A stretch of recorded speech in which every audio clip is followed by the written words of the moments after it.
play a song? Yeah. Alright, I'm gonna play a song I've never played before.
Every once in a while, it all comes on too strong. I can't turn it down, but I can turn to song, so I do.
Wow, that was really nice.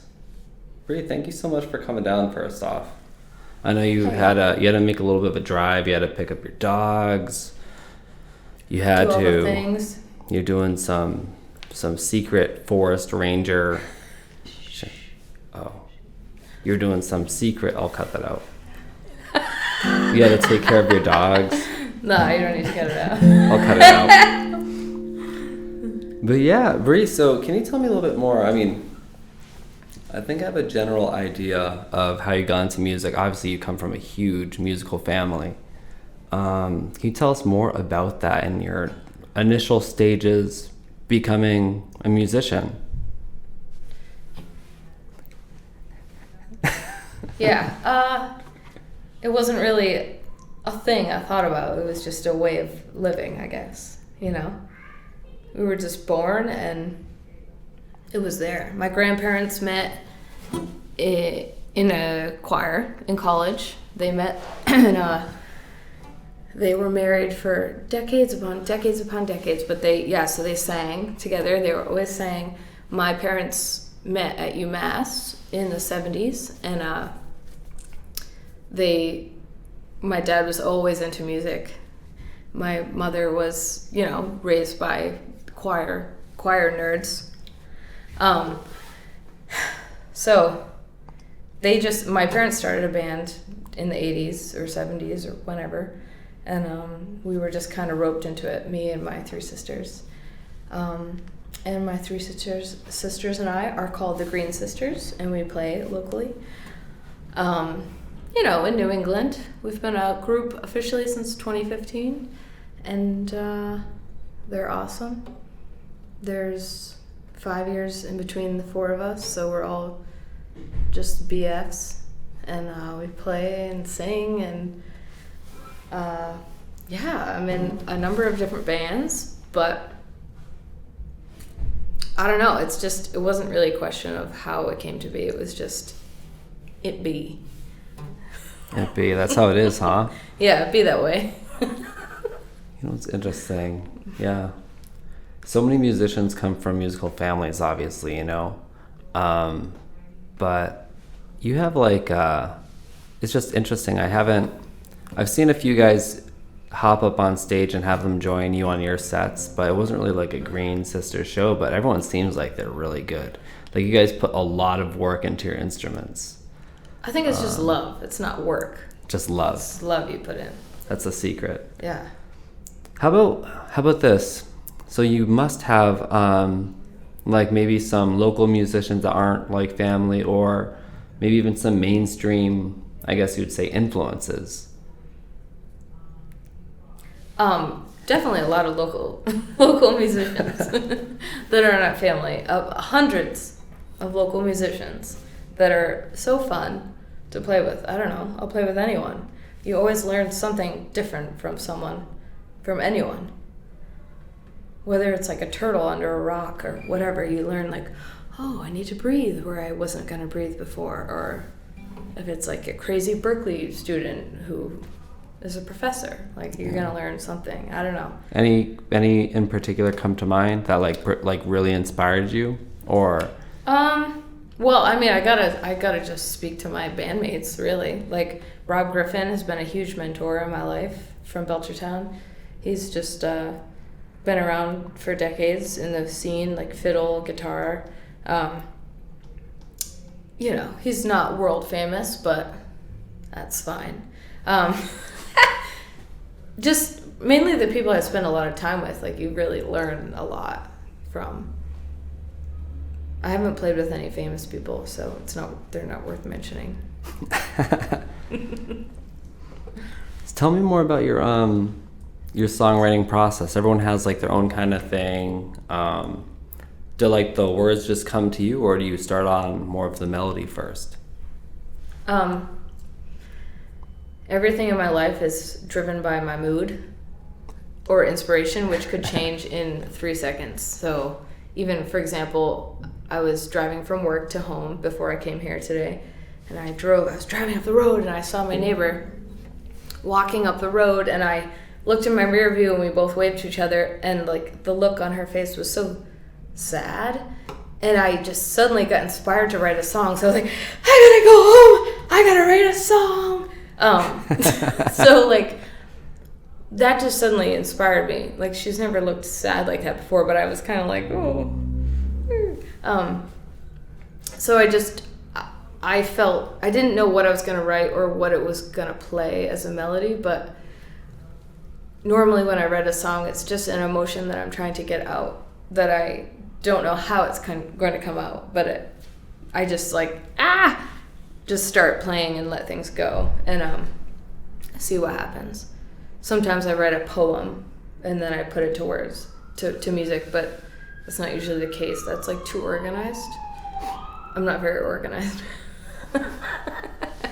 A lot of times it'll be a melody and then I want to do like something. Oh snap. Yeah, it's classic ADHD. My alarm is going off. But yeah, it's really all over the place, like me. I have no good answer. I thought it was a great answer. Starts from a feeling you just want to express. It's interesting. Always starts from a feeling. I could never like sit down and be like, oh, I'm gonna write a song about this and be organized about it. No. Yeah. I know for me, the way I start out is with like chords. I start with chords and the vocal melody just kind of falls out. Yeah. And then then the words come to mind fairly easily most of the time.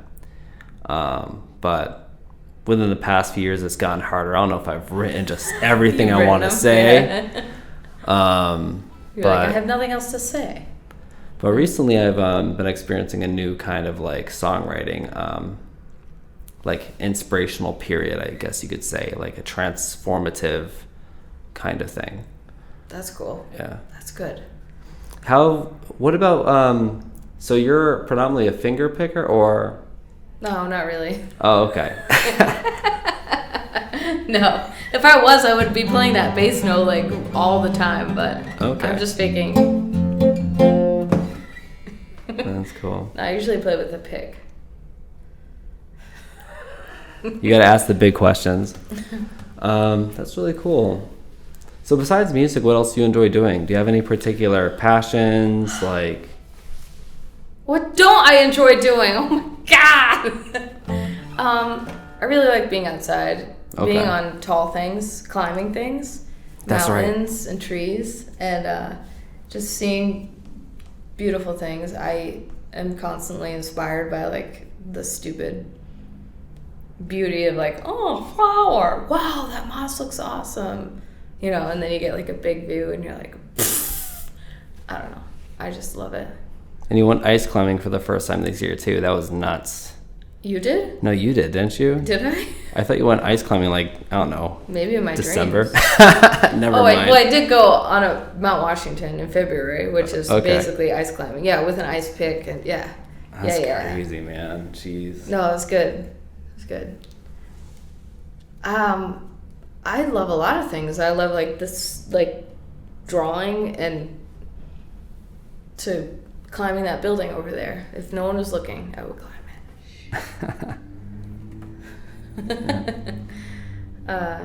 What do you think? So this is a question I ask a lot. I think it's interesting to hear other people's perspective because you seem, I mean, I know you already, but you have this way of just exuding confidence, you know, and you're so extroverted, it seems.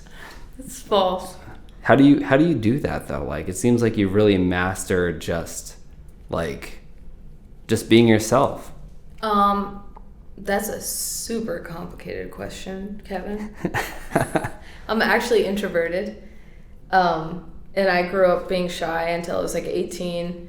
I think self-diagnosed, think I have like ADHD / like autism / something. So I'm really good at masking. So yes, I'm extroverted when I need to be. But then after this, I'm gonna like go into my car and be like, and hide. I hear that. Very complicated existence that I have, but it's fun. It's like the best of both worlds. I live alone, and I'm like, and then I go out and I make music, and I meet a million friends like you, and it's just awesome. And I feel like I'm constantly expanding my perspective, and it's really cool. I don't even feel like a real human. I'm just like a wisp. Okay.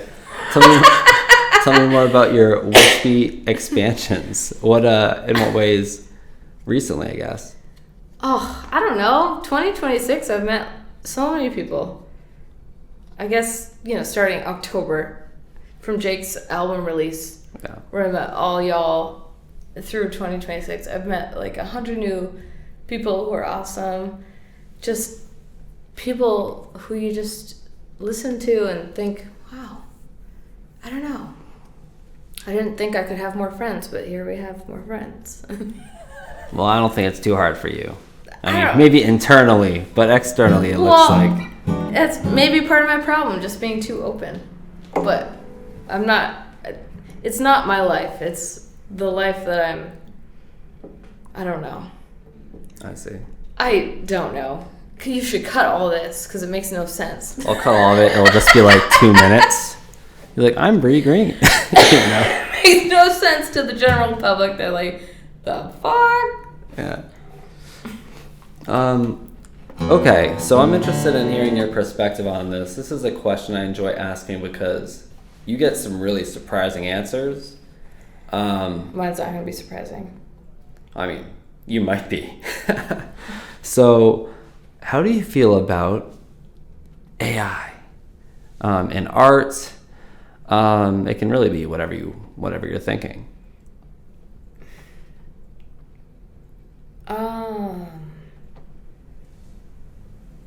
Honestly, I don't feel anything.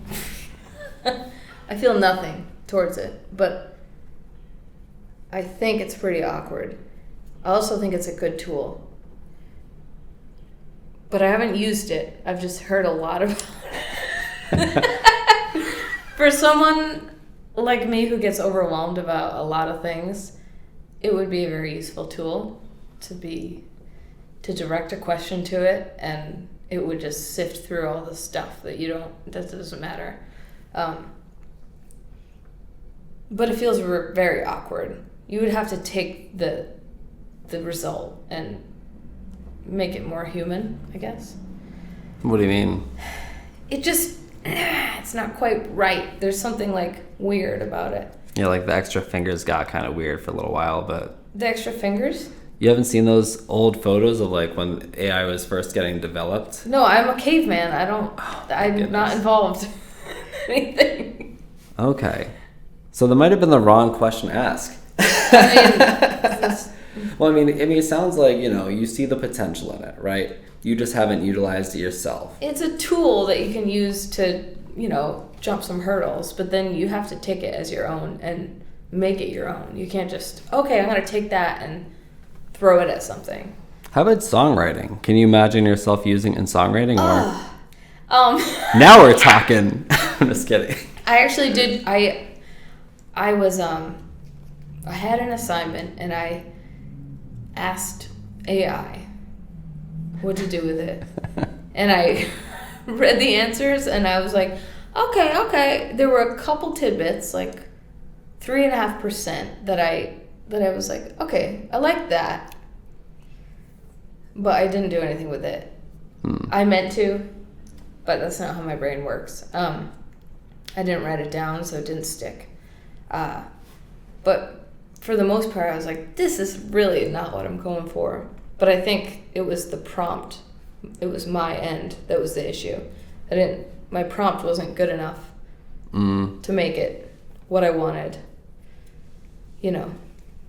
So yeah, I did use it once for songwriting, and then to me, that's not what songwriting is at all. To me, songwriting is an emotional output. And connecting, like, I feel like I'm a vessel for songs.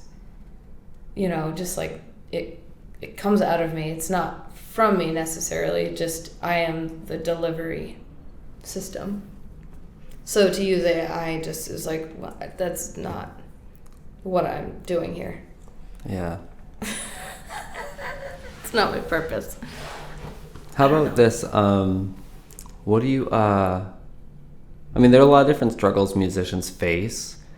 What do you think is the biggest hurdle musicians face currently in the music scene? Maybe it's putting music out.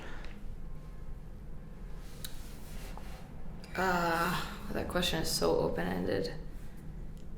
As as a local musician, I know there's a lot of people doing music on the side or doing music, trying to make a living, but playing small gigs. The one thing that comes to mind is that people are not paid enough for their time and talent. Like, not at all, not even close. But it's tough because if you're playing 2 hours at a bar, they pay you $100, $200. And they're like, oh yeah, it's like $100 an hour, but it's not at all that. It's like all the equipment you buy, all the practice, all the material, all the traveling, etc., etc. If you have a band, I don't know. It ends up being not worth it to waste your time. I'd rather take a nap at that point. In the end. But otherwise, around here, everyone is really enthusiastic about music, and I appreciate that a lot. That's why I do it. I don't do it for the money, even though I'm complaining about it. It's okay to complain about it. I'm just saying, in general, it seems like it's not, people don't put enough worth towards it. Lately, I've heard a couple of side comments about, oh yeah, don't even pay them, just let them rock out. It's like, yeah, we will rock out, but That's wild. we also need to eat dinner and get there. All right, so what do you think the big challenge is in marketing and promotion? I've lately been thinking about hiring a team member, my first ever team member, to do promotion and like social media and stuff, because I absolutely hate it. It's so awkward, and I'm just not good at it. Whereas someone could post something in 3 minutes, I'm like, 3 hours later, I'm still hemming and hawing about, oh, what should I do? I forget your question already. I was asking, what do you think something about the difficulties of why do you think it's challenging to market and promote yourself as a musician? Yeah, I mean, it's just a weird thing being like, come to my show. It's awkward. You just want people to fall in and be like, oh, this is fun, you know? Yeah. But it's kind of the name of the game. You have to self-promote. To put yourself out there. Yeah. That's so true. I don't like it, but I think you can connect with a lot of wonderful people if you do it, even if it feels really awkward. So you just gotta try, I guess. Yeah. Do you have any, how do I say this? I don't know. I gotta stop saying quite like things like that, because I've been getting more and more of those responses. Like, I don't know, Kev. I don't know. Try something out. Yeah. Shit, damn it, Brie. It was on the tip of my tongue too. You don't have to say it eloquently. Well, I completely forgot it. Oh. I was like, oh no. Tell me about do you have any advice for, like, I guess people who want to do music as like whether it's a career, whether it's a passion, to develop, I guess, where you've been, you know, because you played a lot of shows, you're in a lot of bands, and obviously you put a lot of love into your craft. Yeah. I guess I always feel like an amateur, so I don't feel like I'm one to be able to give advice, but what I do is just make sure you're authentic and say yes to stuff, even if you're questioning whether or not you feel comfortable doing it. Just say yes, and then see what happens. And you might be surprised at how awesome it is.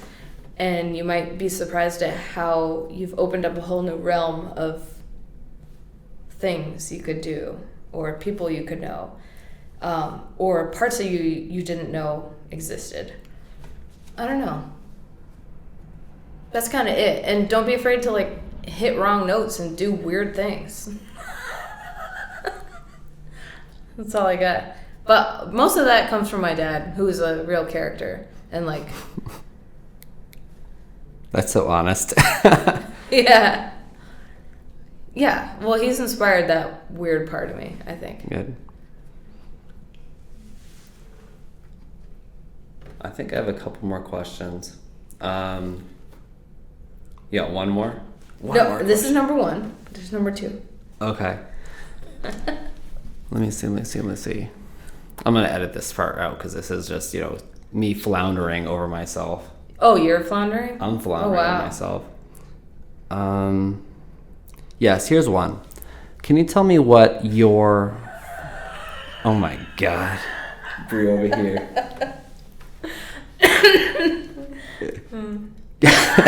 Damn it, Brie. All right. Can you tell me about what your favorite thing you bring in your performance, your playing, your songwriting, what you feel is your favorite part of yourself and that makes you in, I guess, performance art and music and songwriting? No, I can't. But I will say when I feel most alive when I'm dancing. So whether it's like if I'm a guest musician in a band and I'm like kind of the hype queen, like on the side, like woo, and like like a swing beat starts and I just I can't stand still. I do feel most connected to myself then, and I just feel right. Yeah, but that can translate to my songs too when they're just feeling right, which is most of the time.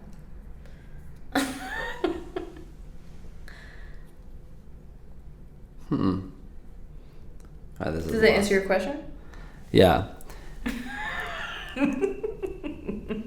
I need to. So a couple weeks ago, I completely moved my entire setup. Like I took everything out of like my bag, and I had this whole list of questions I thought were awesome, and I completely lost them. So I'm just like naming my favorites right now. So bear with me. Well, I'm impressed that you remember anything. I wouldn't. I appreciate it. I feel like you'd be a lot better off the cuff. That's something I need to get better on is just like flowing and coming up with things to say on the spot, because it's a conversation, that's the whole point of podcasts. But I know, but it feels awkward because it's like you're asking the questions and I'm not. So it's like one-sided. It's not a conversation. I mean, you can ask questions too, Brie. I'm not opposed. I'm just kidding. What's your favorite part of the performance? Ah, shucks. Your favorite part about yourself, what you bring. Damn. That's a tough one, huh? That is weird. Yeah, it's a tough one. You're buying time. Yeah. I think for me, I just feel like it's rude talking about myself. No. It's false. False, she says. I think my favorite thing that I bring is I try to be passionate in my performance, And I've learned within the past few years that passion doesn't have to be loud. It can be quiet, And it's really just the intensity that you bring, So I think that's probably the thing in performance I'm most proud of, I guess, in my own performances.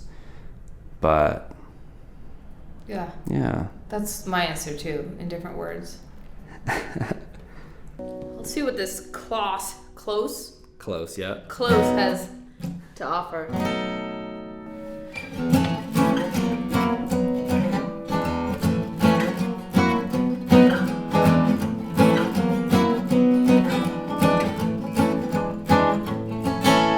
Just another day, that's all it is.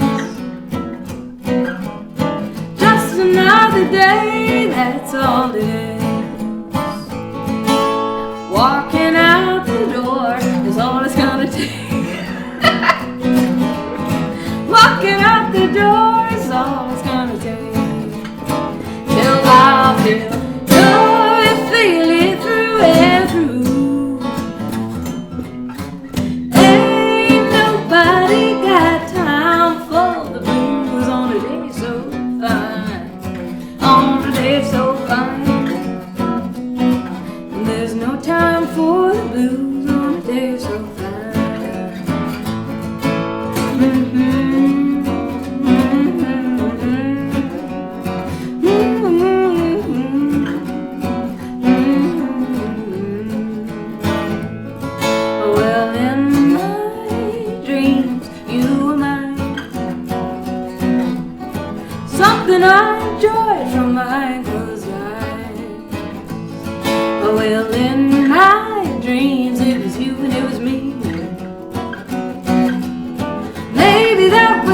something only I could see. But I felt, oh, I felt it through and through. Ain't nobody got time for the blues on a day so fine. On a day so fine. There's no time for the blues on a day so fine. Walking out the door on a day so fine. Talking without words, it's harmony without trying. And every day out there is mighty fine. It's mighty fine.